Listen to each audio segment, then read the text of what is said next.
Well, Robert Spencer has written a book called The Truth About Muhammad. It's published by Regnery Press. It's already a New York Times bestseller. Robert, we welcome you back to the 700 Club. Thanks for being with us. Thank you. Thank you for having me back. Okay, the Quran, central book. You pointed out that a great portion of it is actually Muhammad justifying himself, like he's going to go to war, so he writes part of the Quran to justify. He wants to take his daughter-in-law as a wife, so he writes something to justify it. His little girl, Aisha, 9-year-old bride, is accused of adultery, so he does something to justify that.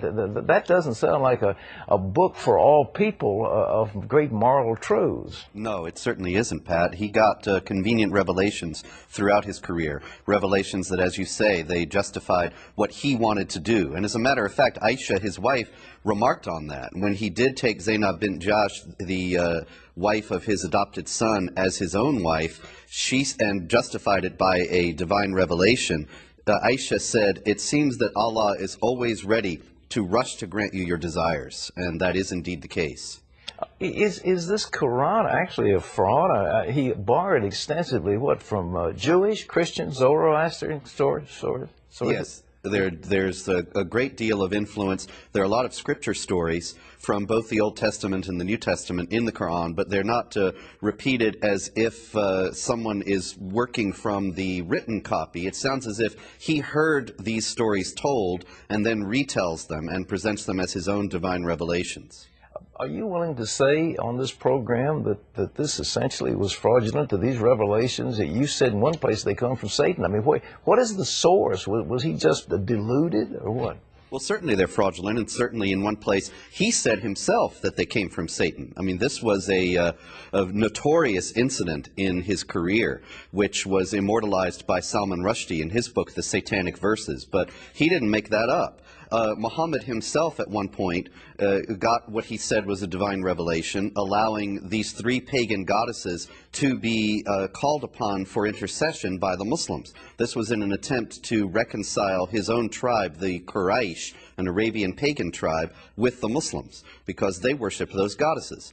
But then he realized he'd compromised his earlier message, which was a pure monotheism. And so he said Satan had inspired those verses within him, and he canceled them. Well, you know, the president, I think, has done the nation a great disservice by saying, quote, Islam is a religion of peace. It's actually a political system, isn't it? Oh, very much so, absolutely.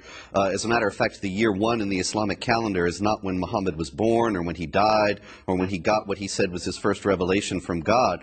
The first year of the Islamic calendar is when Islam became a state, when Muhammad became a political and military leader. And Muhammad himself taught that the Muslims must wage war against unbelievers, offering them first, inviting them, in their words, to accept Islam, and if they refused that, inviting them to adopt the second-class status of the dhimmi, the second-class status that Jews and Christians suffered under for centuries under Islamic law, or third, to go to war with them. So conversion, subjugation, or war are Muhammad's orders for how to deal with non-Muslims, and that has been something that Muslims have obeyed throughout history. Robert, the West, a few years ago, you know, the famous Battle of Tours, when the Muslims were turned back at Tours and they began to recede into Spain, the West was united against this force. Right now, we don't seem to be united. We have political correctness. We don't want to call these people who they are. We say, oh, it's just the terrorists. It's not the good Muslims. Well, what's the deal? Well, there are peaceful Muslims, but unfortunately, they do not have a leg to stand on in the teachings of Islam. All the sects of Islam that are considered orthodox and all the schools of Islamic law teach that warfare against unbelievers is part of the religion. We can be thankful that many Muslims don't pay attention to that, but we're deluding ourselves if we think that there is some benign core of Islam that does indeed teach peace. When Muslims say that Islam is a religion of peace, they're referring to the peace that will come to the world when the whole world obeys Islamic law, and that peace must be reached through violence. Well, what is the American Islamic Institute that's supposed to be standing up for Muslims, and that man, I forget his name, who's always on television telling us how great the Muslims in America are? Ibrahim Hooper. Ibrahim Hooper. What's his background? Where does he get his money? Well, Ibrahim Hooper is an American convert to Islam, and where he gets his money in personally, I don't know, but I know that the Council on American Islamic Relations, the group that you're referring to, I think, has received many, many large donations from Saudis, and some of them have gone to a library project which puts the Quran and Islamic apologetics works into libraries all over the United States, libraries that incidentally do not have books that balance that perspective. What are we going to do? We seem to, because we're failing in our Christian beliefs, we don't seem to have a core set of values that can stand up against this militant faith or militant system. What are we going to do to counter it? Well, I think we do need to do exactly that, to recover our own values, and not just Christians, but we need to group together, I think, all the victims and potential victims of the Islamic Jihad.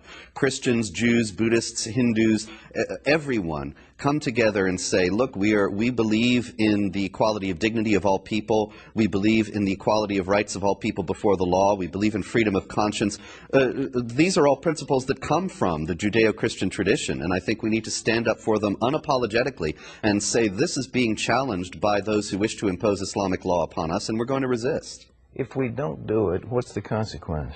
Then they will succeed, because it's not just a military struggle, it's a cultural struggle, and as you have pointed out, we are not united, and we are in danger of losing because we don't have the will to stand up to this. And then an Islamic law will be imposed, which is a very real possibility in Europe in the near future in some countries. Islamic law will be imposed that denies equality of rights of all people before the law, and will subjugate Christians and others under Islamic law as inferior citizens who do not have equality with the Muslims. And will subjugate women, obviously. Absolutely. As chattels. Yes. Okay. Robert Spencer, thank you. Ladies and gentlemen, you ought to read this. It's a small book, not a big, heavy book, but it tells some things that you need to know about this. And when people are talking about Islam being a religion of peace, this is baloney. It just isn't. It just isn't. And Muhammad in the Quran is teaching warfare. So at the core of this faith is militant warfare against those who are not under submission. Islam means submission. It doesn't mean peace, it means submission. That's what Islam is. And they divide the world into two parts. Dar al-Islam, the world of Islam, the other is Dar al-Harb, the world at war. And if you're not under Islam, you're at war with them. And that's the core teaching, not just of the Wahhabis, but of all the madrasas that are training these thousands of young people. So yes, they're moderate Muslims, for which we're very grateful, who really don't probably understand what the Quran says. But for those who do, it is violent jihad. And it's time America wakes up before it's too late.